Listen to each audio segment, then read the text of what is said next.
लालजी वर्मा जी, supplementary.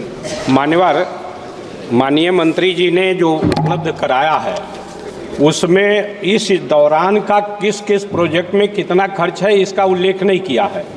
तो एक तो मैं आपके माध्यम से संरक्षण आपका चाहता हूं कि इसमें प्रोजेक्ट वाइज एक कास्ट नहीं दिया गया और उसका चयन का आधार किस आधार पर। मान्यवर, इसमें बड़े पैमाने पर जो जिलाधिकारी का कार्यालय है, एसपी का कार्यालय है, एसपी को गाड़ी देने में, इन चीज़ों में खर्च किया जा रहा है।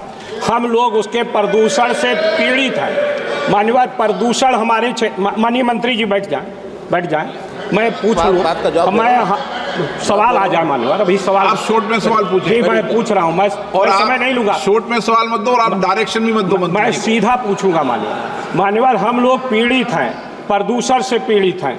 मान्यवर, हमारी जमीन ले गई, हमारा मकान गिरा दिया गया, हमारा नहीं बन पा रहा है, सवाल क्या? उसके लिए नहीं दिया जा रहा है। तो मैं आपके माध्यम से ये जानना चाहता हूं कि केवल एक विधानसभा में चुनाव के समय इस तरह के कितने कार्यों पर पैसा दिया गया।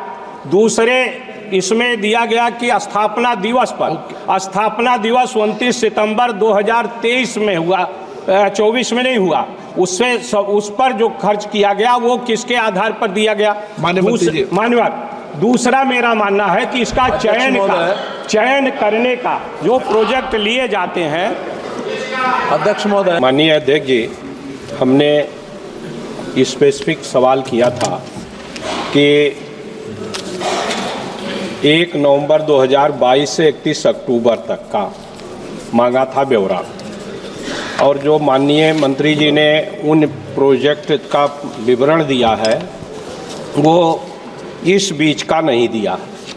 तो एक तो मैं ये जानना चाहता हूँ कि इस जो समय के लिए हमने मांगा था, ये दिनांक 1 नवंबर 2022 से 31 अक्टूबर 2024 तक CSR और R&R फंड के अंतर्गत NTPC टांडा के द्वारा किन किन परियोजनाओं पर कितने कितने लागत का कार्य कराया गया और उसका चयन का आधार क्या है, किस आधार पर चयनित किए गए।